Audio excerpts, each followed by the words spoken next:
Born in the pines where the axes sing loud. Generations deep, we're a proud, tough crowd.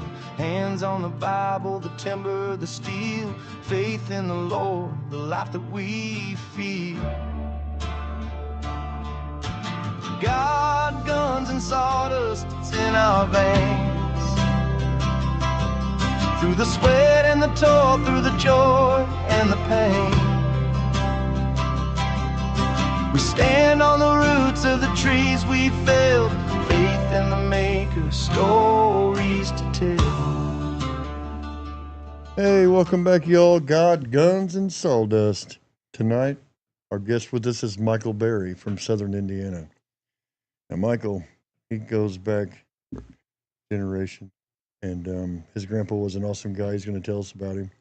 I met Michael, it was, about 10 years ago? Something like that? That'd be my guess. Yep. Richmond, Virginia at a logging show. That was the same day I met Wade Ancient. That's right. Logger Wade. He's a good guy, too. We've all been friends for, well, ever since then, pretty much. So, hey, why don't you tell us a little bit about yourself, Michael? But before we do, we're going to have Willie go ahead and start us off in a word of prayer. There you go. Dear Heavenly Father, thank you for bringing this group of people together here at this table today and keeping us all safe. Thank you for bringing us all here in good health, and we hope that these stories that are told around this table will serve purpose and serve some sort of guidance to somebody out there to help keep them safe or to help provide them the direction in which they need to travel. We thank you in your heavenly name. Amen. Amen.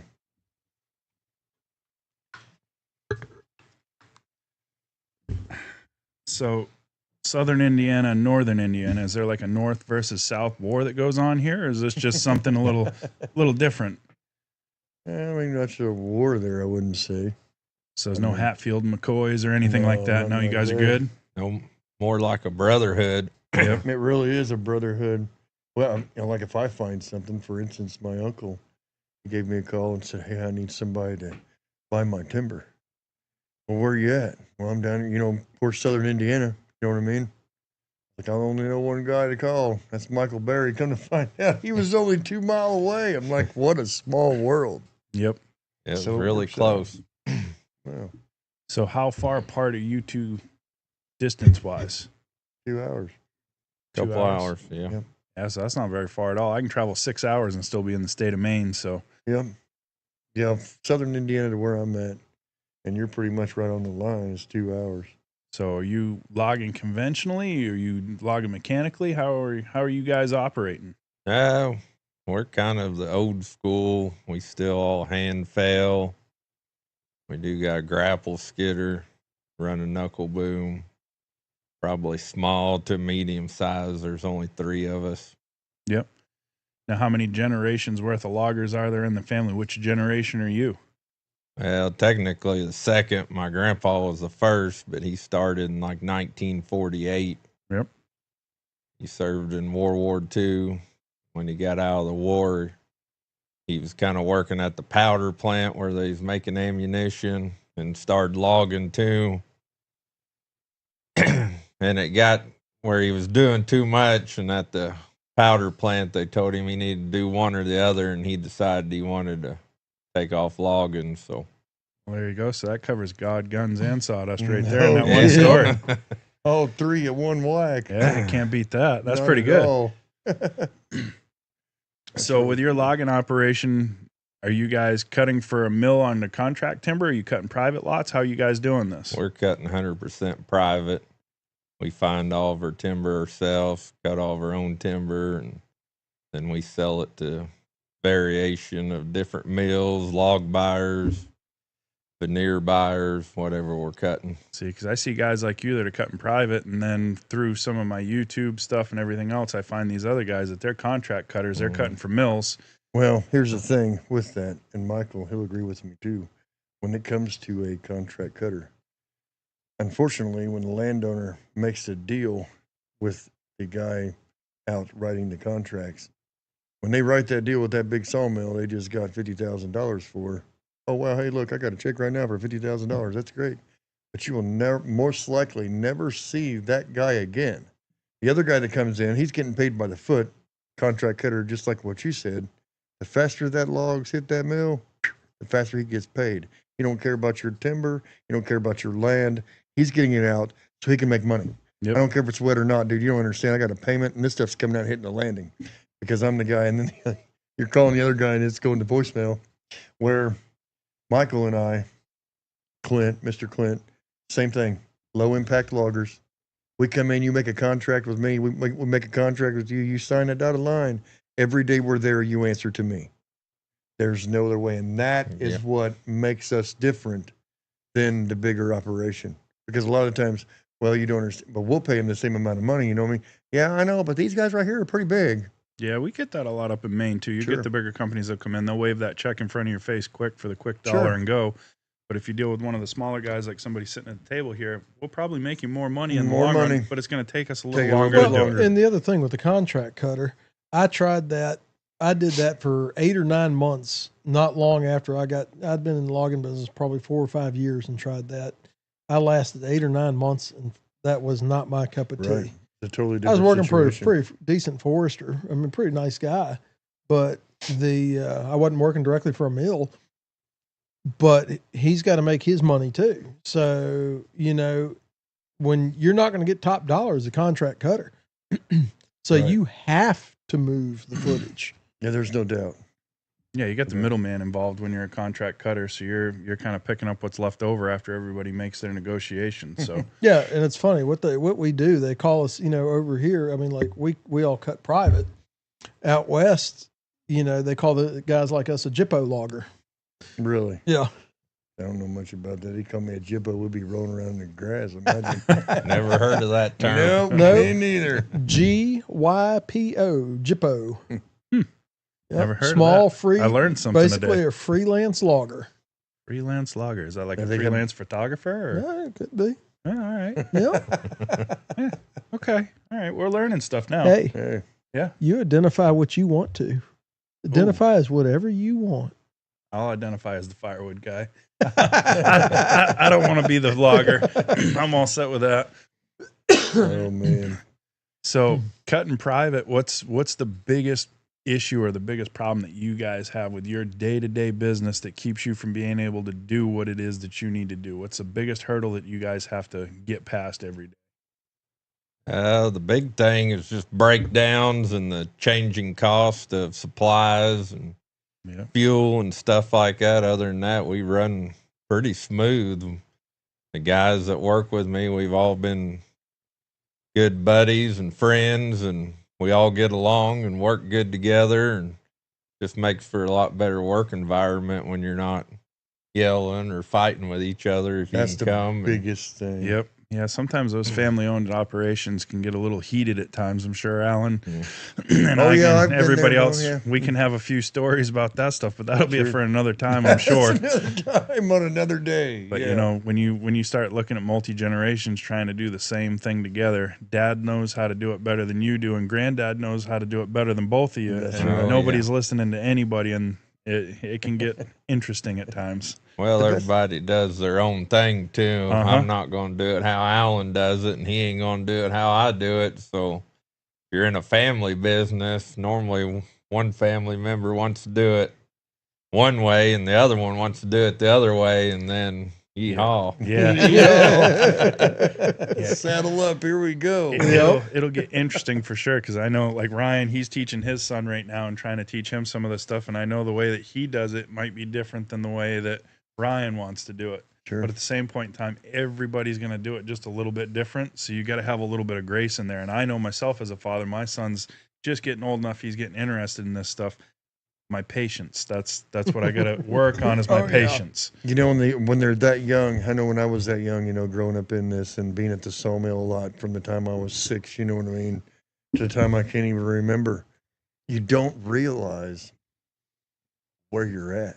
Yep. Until one day you wake up, you're like, whoa. Yeah. My dad's a logger, dude. and I don't think you really realize when you're that age either just how much you're learning without actually doing anything. Sure. Just from watching everybody else do it, the things that you're learning. So myself, whenever there's somebody younger or somebody newer around, I try to really force myself to do it the right way, not take those shortcuts because they're watching you. They're watching every step you take. Yep. Well, I've got my son Caden coming on. He'll be 20 here in a week or two. He just got his logger certification. Big time congratulations. Yeah, hey, that's a big step. Yeah, that was back Big in step. April. In fact, I was up here with you last time. We made a video about that. Yeah, we did, right now out there you're at moving Cataract Falls. multi-generational now. Yeah, Watch we're out. moving multi-generational. There you go. So you're no longer a first-generation logger. Well, he would be. Yeah, I'm still the first. Yeah. So where are we going The with this? family business won't be, though. Oh, no, That'd be absolutely. 2 generations. Yeah. Yeah. That's And where I'm going with Our it. youngest, our soon-to-be 9-year-old, she sits there and gets out on the equipment, runs it around, and she doesn't go out in the logging woods with us, but Right. she'll work around a deck or something like that and move. That's where it starts. Yeah. We need the traco moved. She loves to move that traco around. My grandpa, when I was in the mill, we'd be 8 years old out there. He had a 940 Alice Chalmers 4-wheel drive, 840 4-wheel drive, a 545 Alice or John Deere, and it had the 2 levers on the side. And one was the roll back and dump, and the other one was up and down, 2 levers. So, them old guys, boy, they had her down pat. And my job was to go out there and just sit. And a guy by the name of Paul Delp, he went back in the back, he'd get the logs for the deck because I was too young to know the species. He'd bring it over and throw it on the forks. Then I'd put it on the main deck for my dad to heads on. That's what my job was all day.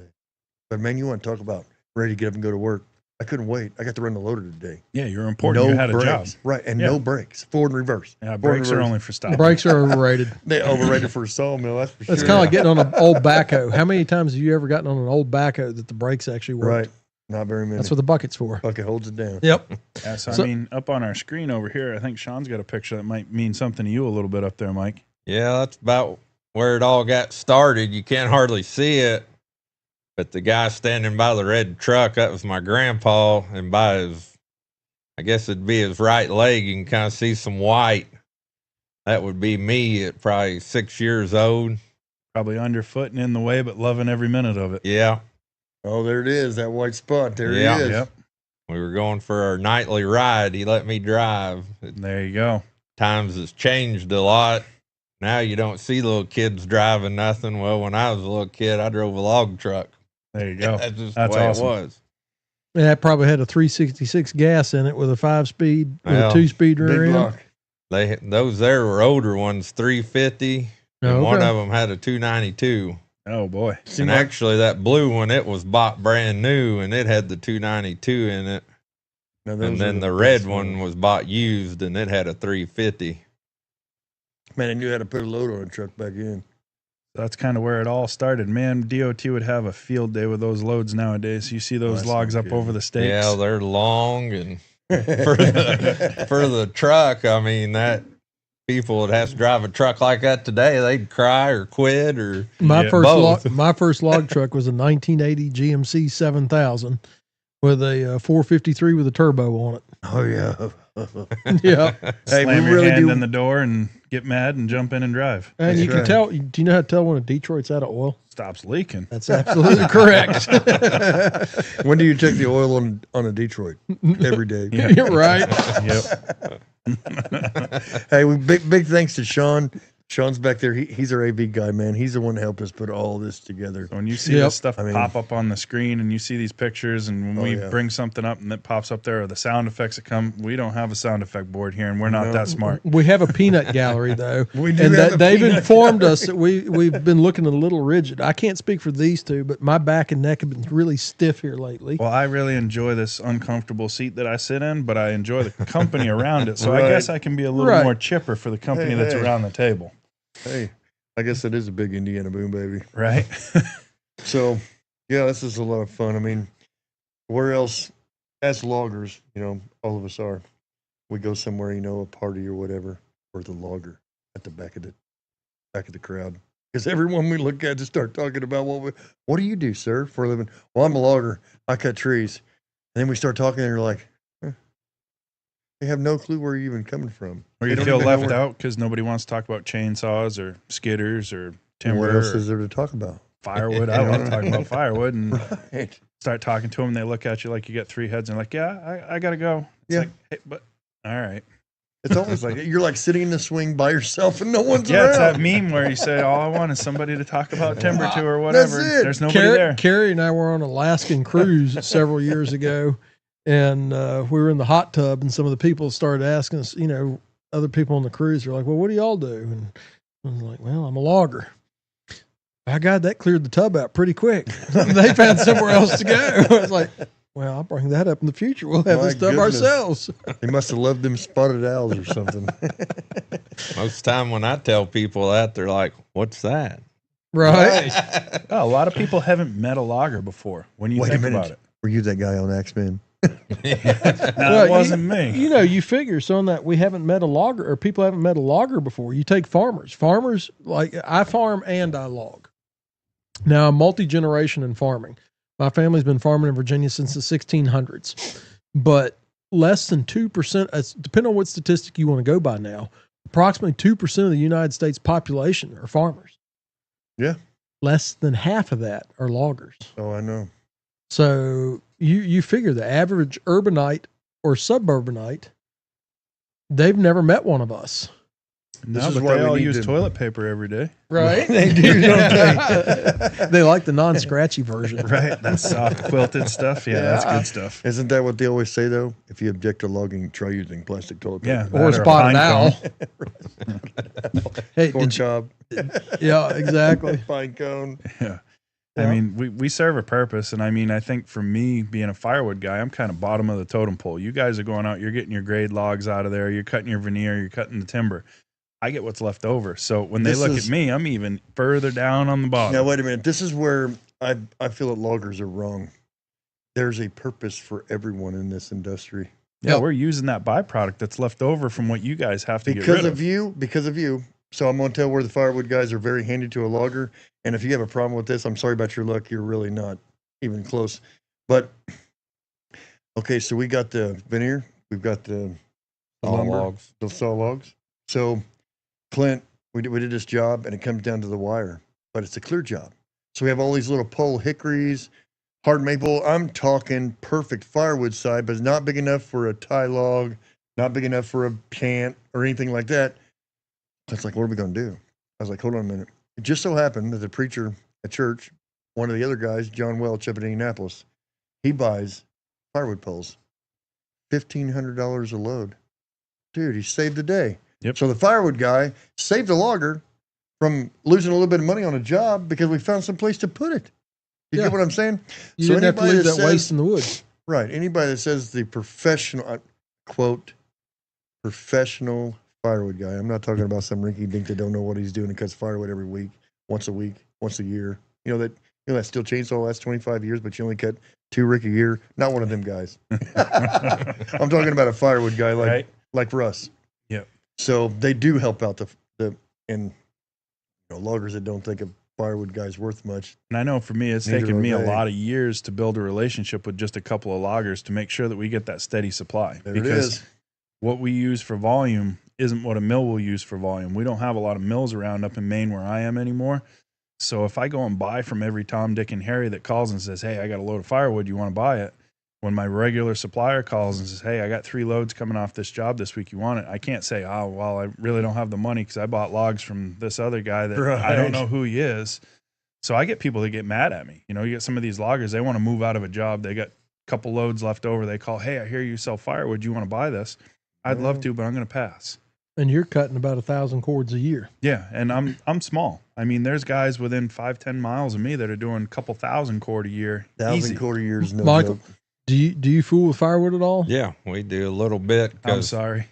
that's all right. We don't have any big firewood places close in our area, so a lot of the loggers will either sell it for pole wood or cut it themselves. So sometimes we probably run, I don't know, 50 to 60 cord a year, and that's all we do. Just when we're rained out or don't have nothing else to do, it's just something to do. Yep. Basically. Yeah, I wish I could get rained out and not have to do firewood, but I usually end up doing it in the rain too. Yeah. Well, it always does. It was like we were talking about, here a while back about that podcast we had where you had to fill in the gap. With Yeah, something you can't else. do just one thing. And I I mean, called Mikey this weekend, or no, it was this fall or winter. I said, "Hey man, what are you doing?" "I'm plowing snow, man." "What?" yeah, "Dude, hey, big money in plowing snow right now. I got a skid steer, and that's what we're doing." So we're not. He's filling in the gap. Yep. That's what he's doing. You can almost make more money than that than go try to take a skidder and go up a hill with snow on it, and you ain't got your chains on yet. So by the time you put on your chains, you get everything ready. Now you got a whole day into it, and you've already made $8,000 plowing snow. It's a no-brainer, right? Yeah, and the big deal was this winter we was in real steep ground, so we was pretty well dead in the water. The skidder Dead. kept sliding everywhere, and we just Do thought you, it'd be better to let it melt, whatever, before we wrecked something, basically. do you have a hard time finding winter ground down there where you're at? Not really. We normally try to either do clear cuts or there's a county next to us. They got a lot of red clay, and the ground's real good, and it'll hold the equipment up pretty good in wet Yep. condition. That's another thing. The logger in his territory knows his ground. oh yeah, To where you can start a job over here, and if you got another piece of equipment, you can have one. This one over here is sandy when it's wet, and this one over here is pretty well good whenever it's dry. So you got both places to work. Man, Yeah. that comes in handy. too. Oh, yeah. like up in Maine where we are, we have winter breakup. So you've always got a dry, high ground, rocky soil for springtime, so that when the ground's soft and muddy and you can't be in the lowlands, you can be up playing billy goat and Yep. running over rocks and doing what you got to do, but it'll keep you working. Darn right. Yeah. I know my buddy Thomas Steinwald. He will go like New Albany South, man, hills, Yeah. rocks, just like you're talking about. You find them, and we could put a skidder on one of them. Let's go.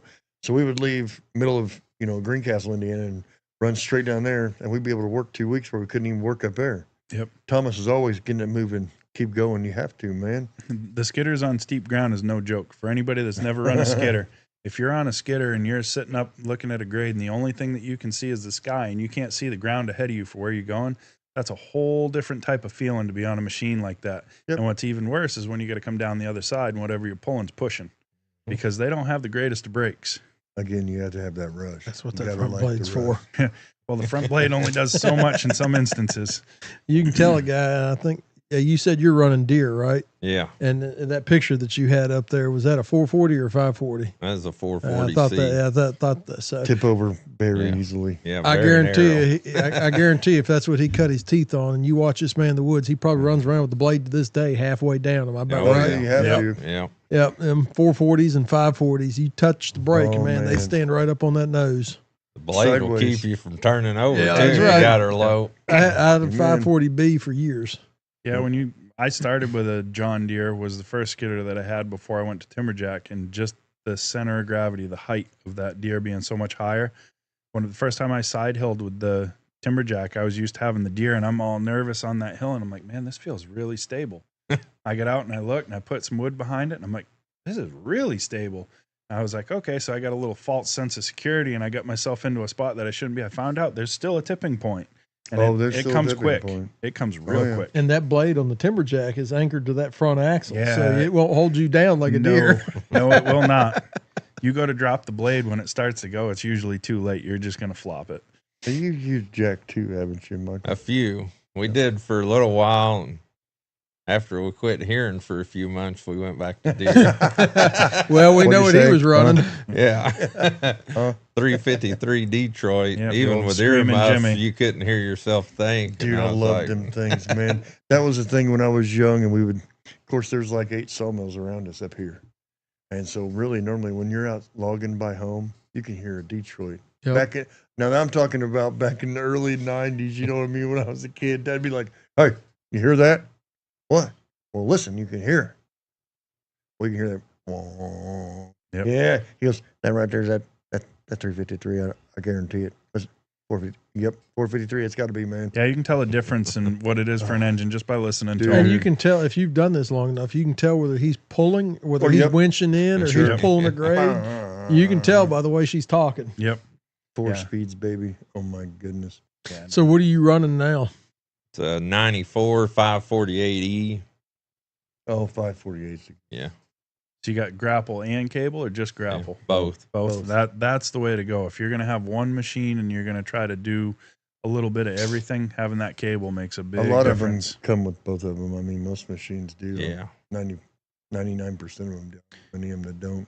Yeah, up by us, they either run cable or they run grapple. You don't see many combinations. In most areas like that, like when I was logging out in Idaho, most guys, even though that's heavy mountains, most guys are not running winches on the new Skitters.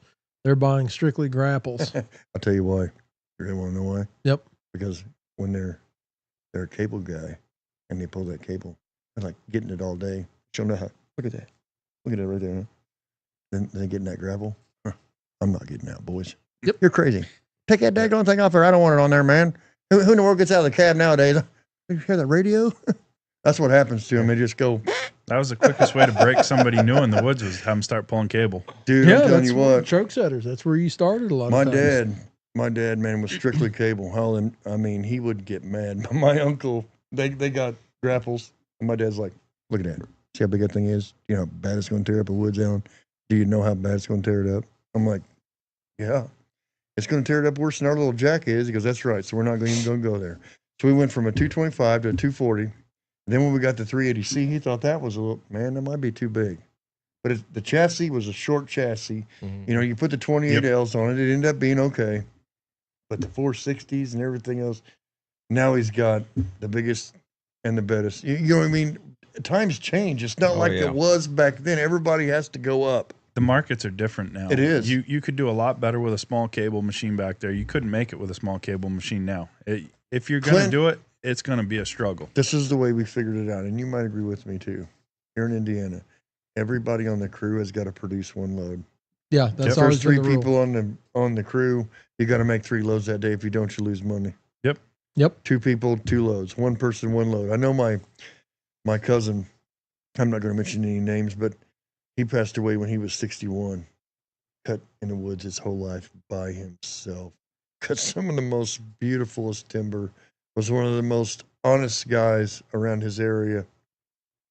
And we don't know what happened. We know that it was a big white oak that he cut. He always cut big timber. He always found big timber. Matter of fact, on his landing, when we went up to clean up after he passed, there was a walnut up there 4 foot through and, oh man, 25 feet long. And I was like drooling all over that thing. But I mean, he really did good work.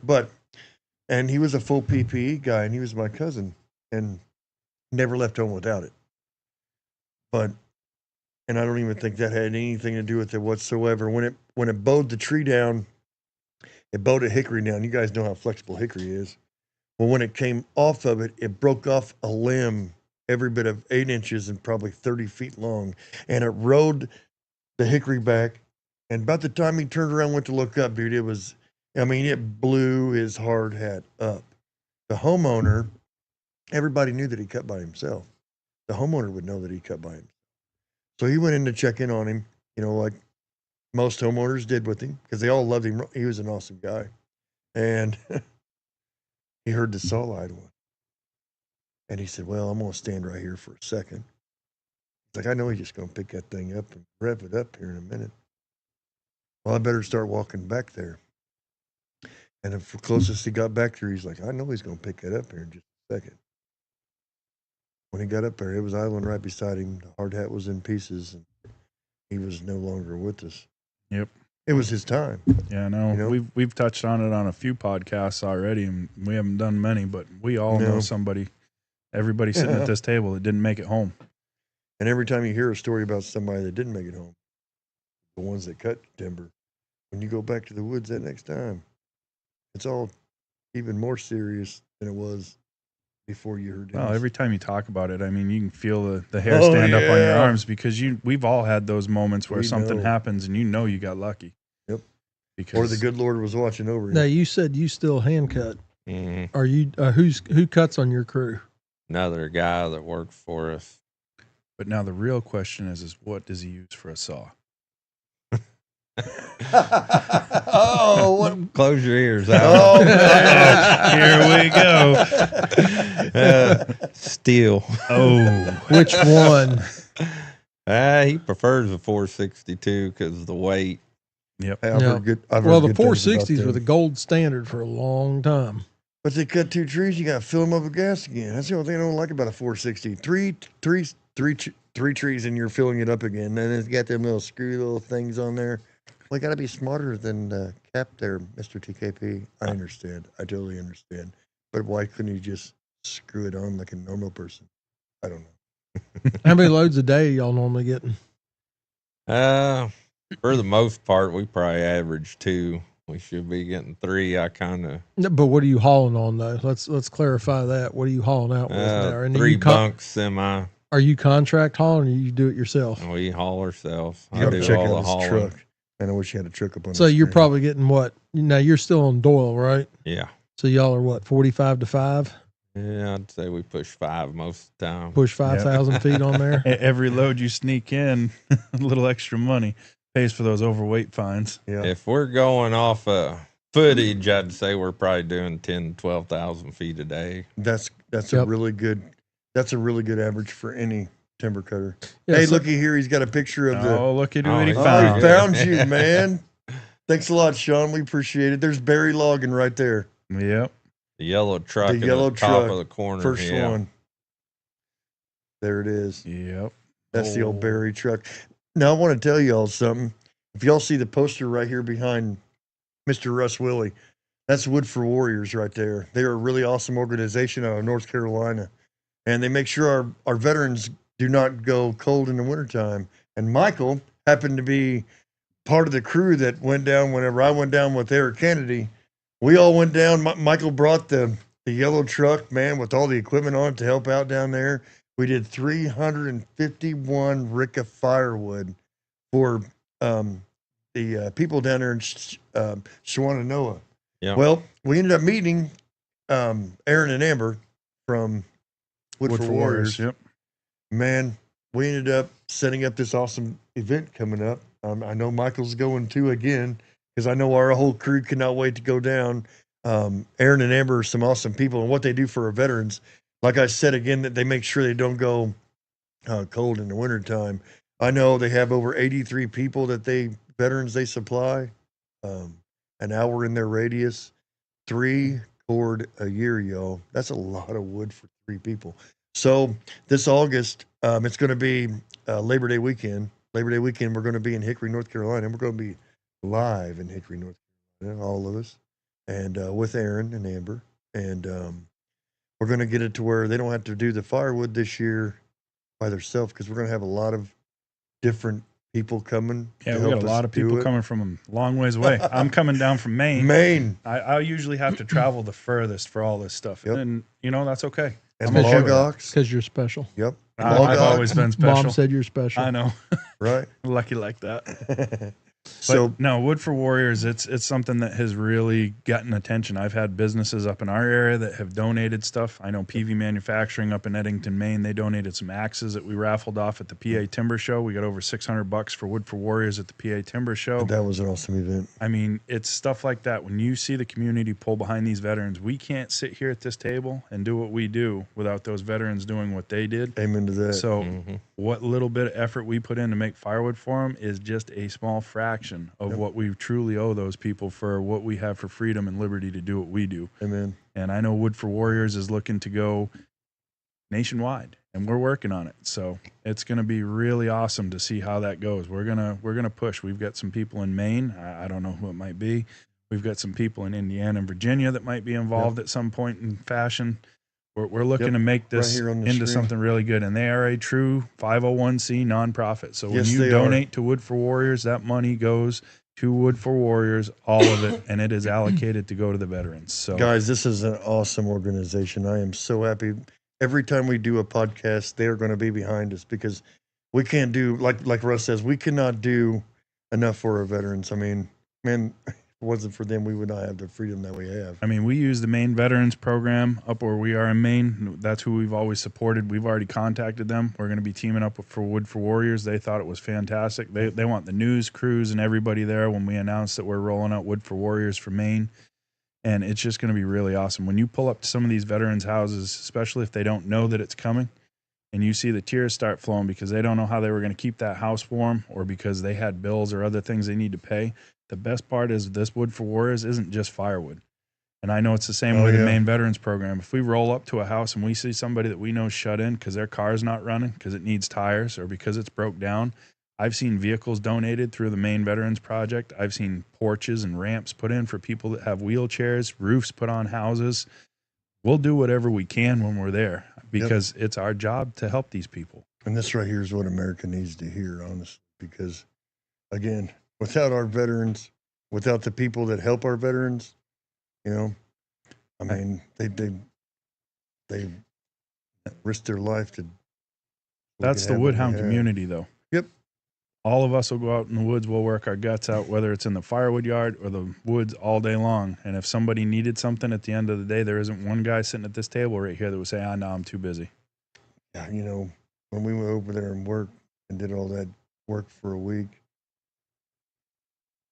I haven't never felt so good in all my life. And I'll tell you right now, I don't think I've ever ate that good in all my life. I mean, let me tell you what, that Southern hospitality is something.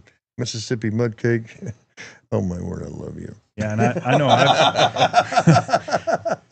I still dream about that cake. Like when we went to Indiana for the Hoosier Firewood Hysteria.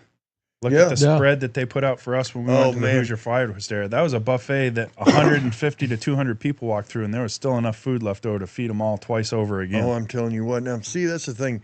Also, Log Ox is also putting some stuff together. They're sending a lot of wood splitters to Woodford Warriors on that event. I know we've got Easton Made. We've got Wolf Ridge is going to have some stuff there. There's going to be so many people. We're going to have a lot of Timberwolf stuff. I got to bring the Oddball. I'm bringing all wood down from Maine. I got to be the Oddball. Coming. I can't run what everybody else runs. I got to be different, and it's the world's fastest log splitter, guys. And there's a reason that they cut it in steel. It's because it is the world's fastest log splitter. Right on. So it'll be a good time. It's going to be a lot of fun. There's going to be a lot of different people there. We're going to, if you guys are interested in helping with this event, you can check out Woodford Warriors on Facebook. You can contact them right through Messenger. Yep. They've got an event page set up for that Labor Day weekend event. I think we're all set on equipment. I don't think we need any more equipment, but we can always take more hands. Yes, so if anybody's interested in coming down just to lug wood, carry wood, whatever it may be, come on down. The more the merrier, and it'll be a good time. When you put all of these woodhounds together, that's what I call them as woodhounds. I don't care if you're a logger, a firewood guy, a sawmill guy, whatever.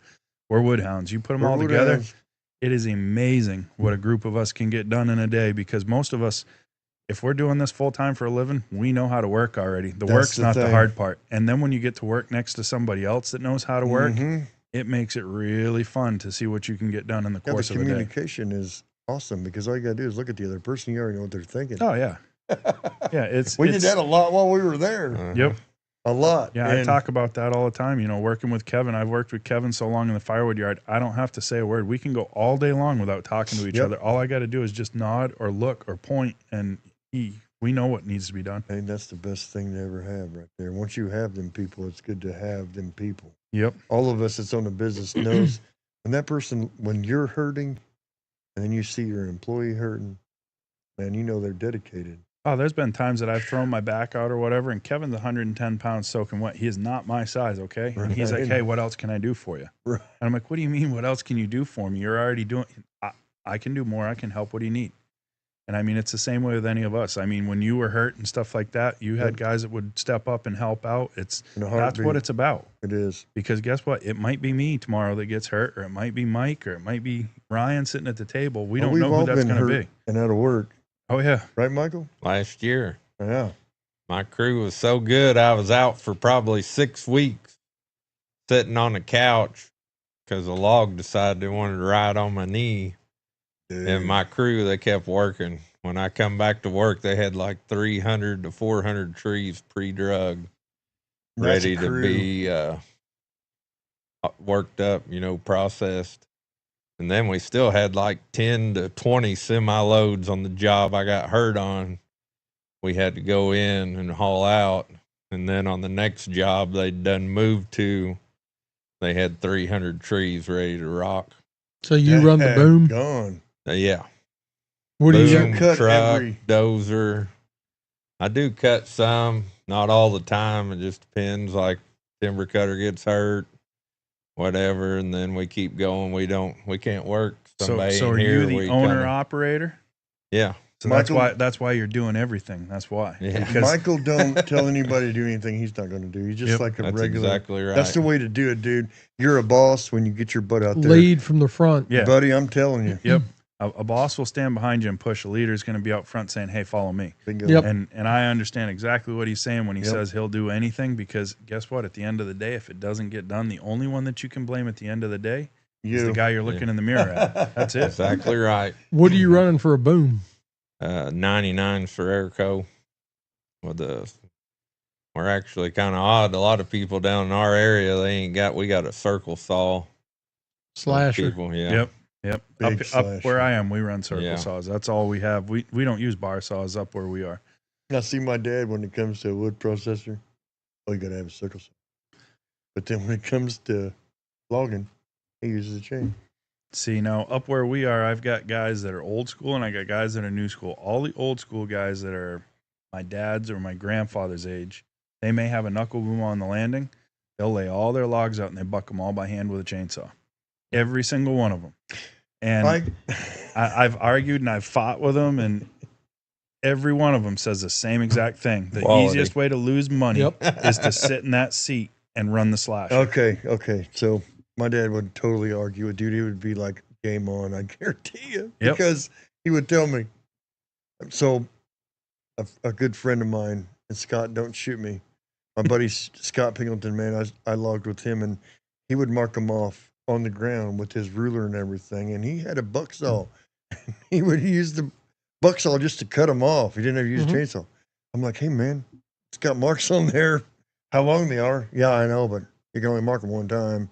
And he just never took the time to figure. Now, my dad, on the other hand, I'm like, man, Dad, you ever made one too short? Well, no. I get out and I measure it. All you got to do is know where it's at on there. How many times you use it? He goes, I'm not getting off this thing and marking nothing. It's all about time and getting out of the job, ain't it? Yep. One of the biggest logging contractors up by us that produces the most hardwood in my area. He's old school. He's in his 60s. His boys run the mechanical crew out in the woods. He does all of the landing work. So when they bring the wood out, he's processing everything. You go to his landing at any point in time, he's got 3 trees that he'll lay out where he can reach with the loader, and he fans all his logs out. He'll fill as far as he can reach with the loader. He goes out, he hand bucks everything, then he sorts and grades in the piles. He has all his logs all graded before the truck even gets there, and he doesn't care what the truck driver says. He tells him, this is my grade 1, you put this on that truck. This is my grade 2, that goes on that truck. Everybody's in separate piles. And he is to a T. I mean, I've walked into his jobs, and when you look at his jobs, I really don't think there's anybody that's any neater with it, but he does it his way. Yeah. Period. Everybody gets, I guarantee you're that way. Yep. You know how to lay it out on it, put it on a truck. Yeah, when I was hurt last week, our Skitter operator actually stood up and started loading trucks a little bit with the boom, and he's pretty young, and I hobbled out there and leaned beside a log, and he'd pull them up, and I'd tell him where to cut them. Did you say So you we got hurt last week, Michael? Year. Year. Oh, If yes, I yeah, said yeah. last week, I was Okay, I was making sure. Yeah, you got hurt What were you recently. doing when that log decided to ride on your knee? loading a semi with a skid steer. We was trying to get all of our walnut on one load like a normal logger done way. It was going to be a big load, so I was trying to flip it up over another log and Came back. and when it came back, the forks was all the way up, and it came underneath the forks, and it caught another log on the way down and pretty well arrowed right into the cab. How big Right was it? into his knee, man. Ouch. Hit my knee direct, and that was the only thing it hit other than the glass door. But the log size was probably 10 or 12 foot long. Oh, man. Walnut, probably 12 to 14 inches on the small end. What kind of damage did it do? A Crushed good it. bit. Yeah. Did you have to have, So you got a bionic knee now? No, No? Well, that's luckily good. it didn't really. I couldn't bend my leg for like 6 or 7 weeks. It bruised every bone in my knee, done a tibia spinal fracture, and then done like 4 or 5 big cuts in it. Had glass shoved in my knee. They had to dig out Oh, from boy. the door. Yeah. Yep. Let me Good tell you what, time. Bad guys. times. Hey, Michael Bary is no small guy. He is No. 6'4", and he is a big dude. I mean, 6'6". this 6'6". He's 2 inches taller than me. Correction. He's a monster. I'm telling you. When Hey, he shakes your hand, it's like, "What's up, big dog?" You know what I mean? You know what you call him? Definitely not late for Anything supper. he wants, starting with sir. Hey, you know, we went and ate at Buffalo Wild Wings when I first met him. All of us went out to big old. Every time we go to the Paul Bunyan show, all of us would go to Buffalo Wild Wings on Saturday night. What's Michael order? The hottest wings on the market. Ooh, And I was like, punishment. "Yeah, right, Michael. What are you doing, dude? I've tried that. You're crazy." He goes, "Oh, they ain't that bad, dude." At the end, he was licking his fingers. I'm like, "Dude, you're not even sweating, bro." I mean, I've never seen anybody do that in all my life. So, and I know he can cut trees. I've seen that myself. So what's Bary Logging got in store for the future? You guys looking to expand, add anything new, more of the same? What are you guys looking to do? I mean, everybody always wants to expand, but we're probably at a good place, and we're just Sometimes when you find riding something that her really out. works, Yeah. you stick with it. go with it. Well, limiting thing is finding good young people to come in that'll work. This is Yeah. what we're trying to do, Michael. We're trying to get these podcasts to get the younger kids interested in coming and doing this stuff that we do every day. And a lot of the questions that I get on my comments, where do I start? Who do I call? Are you hiring TKP? No, I'm not hiring. You have to go to your local forester. Go talk to them. Go down to the local logging guy. You have to be Come see a firewood guy. come see a firewood guy. Start on the ground, start on There the you landing. go. There you go. Start doing that. Work your way up. I mean, there's so many different ways to get in this business. We just need you. That's all I know. Because a lot of the older generation are falling out. You know, a lot of people ask, well, how in the world do you and Bary? And, you know, same way as Clint, he cuts this kind of like the same way I do also. But Boys in the Woods is the same way. It's an old school type deal. A lot of the newer generations today didn't make it that far. Like I'm a 5th generation, so 4th, 3rd.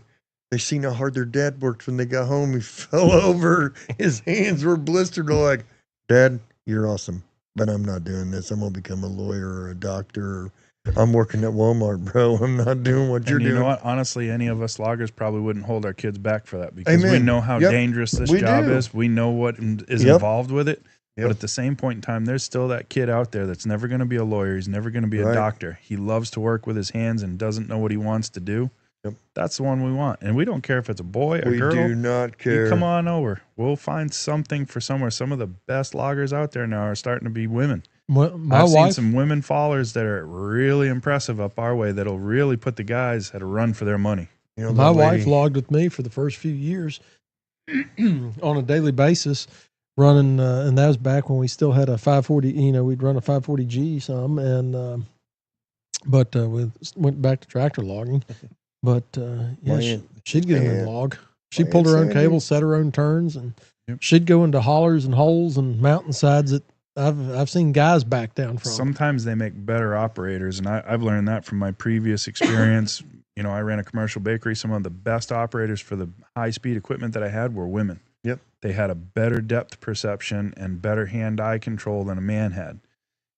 And it was giving them the opportunity and showing them that they could do it. But if you told them, this is what I need you to do, once you showed them, they were got off it to the done. races. They'd make the guys look bad. And it was a game for them, too, because they knew Oh, that was a yeah. guy's job. And now all of a sudden they're sitting in the seat of that machine. They're saying, hey, Mike, you only got 12 last week. I got 14 today. How'd you do? You know, Mike, how old are you now?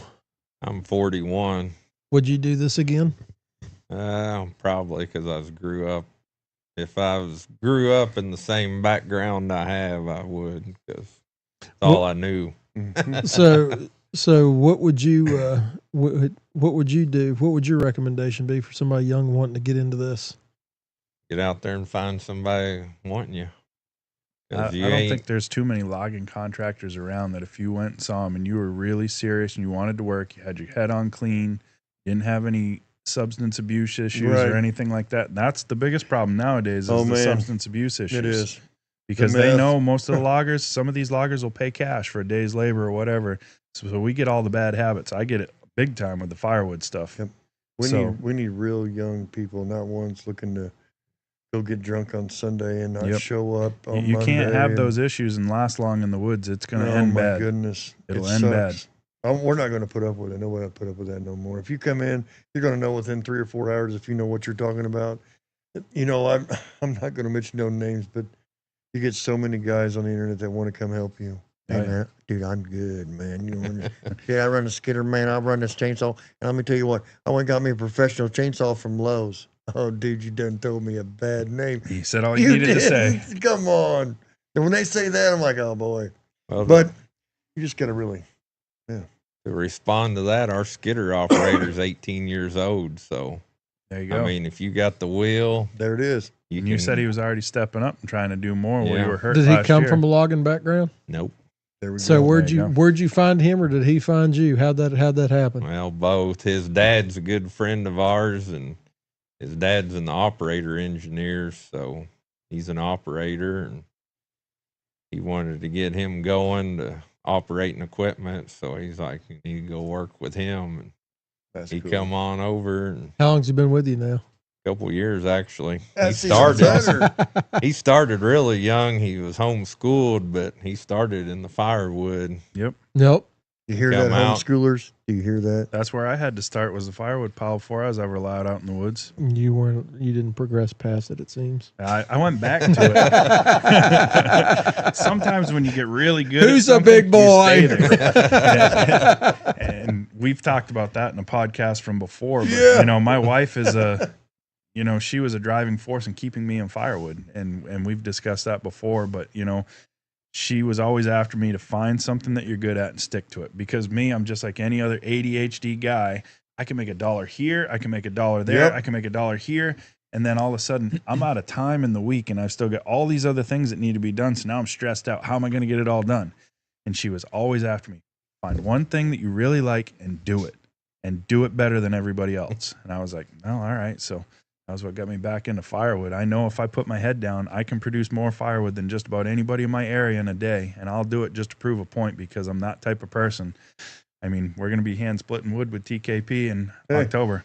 I hope you're exercising, because it's coming, big boy. Hey, push-ups don't split firewood, cupcake. You said cupcake.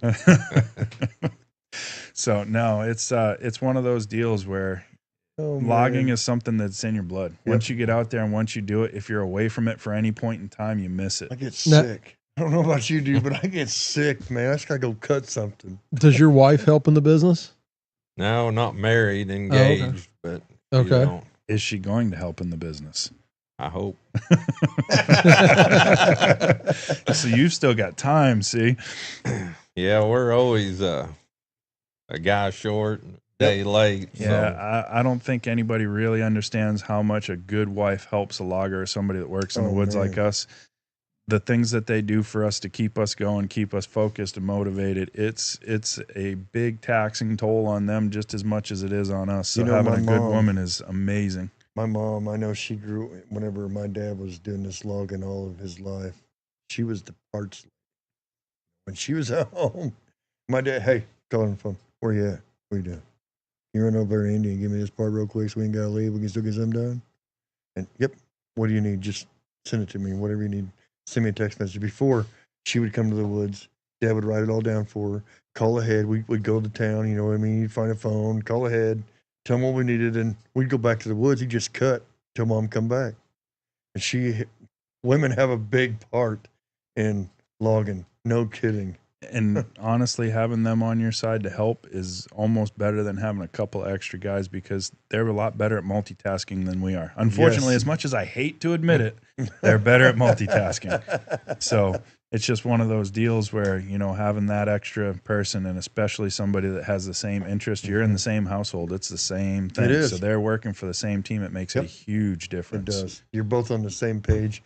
And you live together, so you both know where you're coming from. Yeah, and if you're sleeping with the bookkeeper, she knows what's going on. Oh, so you're not hiding anything. You're not hiding anything. Oh man. But no, we appreciate you stopping by. I do want no you problem. to us. Yeah, I do want you to talk to us about, and here for just a couple more minutes about your grandpa and what he did in your community. Well, I don't know what he did for the community, but he was always the rock in our family. He was a good, honest man, and if anybody ever needed nothing with our family, I can think of cars bought and houses bought. He took care of his family, and he worked every day and didn't complain. He actually retired probably in 1990 or 92. And then when I got out of high school, I decided he come out of retirement, and me and him worked together for 13 years and kept on. See, that's That's right the same way it happened with my stuff. My grandfather was retired when I started doing firewood again. He came out of retirement to help me, and he's still doing it. It's inspiration. As a saying, it sounds like you said the same exact thing that my grandfather was. And again, that's this whole logger community and the way it works. It's the same deal. You just described my grandfather, and you've never met him before. Right. 90 years old, went out and cut timber, didn't complain, And nobody could tell him no either because he was going to do it. No. Yep. No, That's the way to be. It's amazing how similar everything is, even though we're so far away, so far apart. Sure. Haven't met Mike before today, ever. Right. And he just described my grandfather to a T. Right. Grew up the same way. These are the men that made America. Yeah. They are. Absolutely, it is. So, that was a good podcast, Mike. Man, we really do appreciate you coming out and sharing your stuff. Thanks and the for way you inviting grew me. up. Yeah. Russ? I always say a little bit every day goes a long way, and help someone if you can. Sounds like you're helping your community, and you've had plenty of help along the way too. So we appreciate you stopping out to take some time and be with us, and can't wait to have you back again sometime if you're willing to. Right, Oh, Mike. yeah. Appreciate you, Michael. No problem. Thank you guys. That is a big Indiana boom, baby.